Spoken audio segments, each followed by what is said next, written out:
All right, starting off this stretching routine, your first stretch is called a doorway stretch. It's to help loosen up your chest and allow better posture for your shoulders by forcing your shoulder blades back and into place. This is one of my favorite stretches. You want to start out in the doorway with your hands around eye level. It can be a little bit higher, a little bit lower, whatever feels comfortable, and your forearm secured on the frame. You're then going to inch forward so that you are moving through the doorway, but your arms are pinned on the sides. So it's going to pull your shoulders back, and you should feel a stretch in the chest, as well as some stretching in the shoulder blades and in the shoulder areas. You want to be really gentle and use a staggered stance as you see me have here so that you can control how much pressure you're applying to the door frame. And just try to allow your shoulders to relax and be pulled back, taking nice deep breaths the whole time. It's a really good strategy to think about as you breathe in, and then when you exhale, to get deeper into the stretch. So try to relax into it. There may be a small amount of shoulder cramping. This is a position that we want to restore your posture to, but it might be a little uncomfortable at first. If it's hard to find a way to do this stretch with your arms up without cramping or a lot of pain, you can move your hands down as I have here on the lower on the frame, and this will still allow you to stretch your chest and your shoulders and get that shoulder blade retraction, but it's just a little gentler. So again, just step through the doorway, allow the frame to pull your shoulders back, and just feel that gentle stretch. Don't push too hard into it. We want to do at least 30 seconds, 3 times. You could do more, like a minute, if it feels good. Next, we're going to move on to a stretch for your hips. Sit in a chair that you feel comfortable in, and just see if you can pull one foot up onto your knee. So start out nice and simple like this. Sit up straight, pull that foot up onto the knee. If you have a good stretch in your hip, just with this, then that's perfect. Just sit up nice and tall. If you need a little bit more of a stretch or you want more of a stretch, you can push down on the knee as you see me do here. So you don't need a lot of pressure, just a little bit of force to help open up the hips.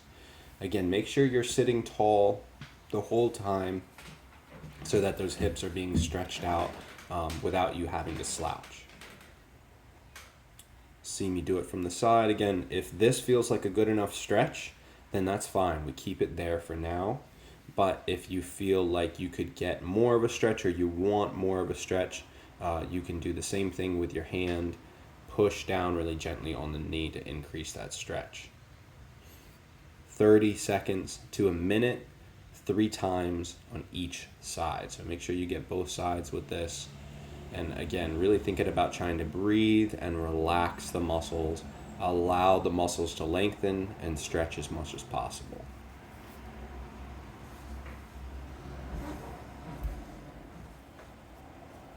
This one looks a little tricky, but once you get it, it's easy. You're going to stand beside a wall. You don't need to lean into the wall a whole lot. Just place the elbow on the wall. You're going to move the inside leg out to the side. So you see here how I have the inside leg just kind of over the other foot in front, and then reach up overhead and try to touch the wall. If you can't touch the wall, that's totally fine. That's exactly what we're working on. Just get as far as you're able to. This is going to be shorter stretches, so 15, maybe 20 seconds. Get a little harder, you might feel your core shake a little bit. So again, you see I move that inside leg out, and my weight is on the straight leg. So the weight is on the outside leg. You just reach up and over towards the wall. You don't need to lean into the wall a whole lot. It should be a gentle stretch. If this feels really difficult, let me know. We could do an easier version. But hit 3 to 4 times of 15 to 20 seconds on each side with that one. Our final stretch is on the ground. Lying flat on your back. Just see if you can cross that foot over, just like we had in the seated position. And then just let your hips fall to the side. So put your arms out to the side as I have here so that your upper back stays on the mat, and then allow your hips and your lower back to rotate as you lower that foot towards the ground. Now you should just try to let the weight of your knees, the weight of your legs kind of pull you into a better stretch, making sure to breathe deeply the whole time. Do your best to relax. If you feel a cramping with this sensation or it's a little too much of a stretch, let me know. We can do an easier version. From the side here, again, you see I just cross that leg over, and then I allow the hips and the back to rotate to the side until that foot sits on the ground. And then from that point on, I'm just kind of trying to let the weight of my knee fall to the ground. It keeps increasing that stretch. Thinking about having the upper back in contact with the ground and the lower back rotating to the side. Don't forget about your breaths.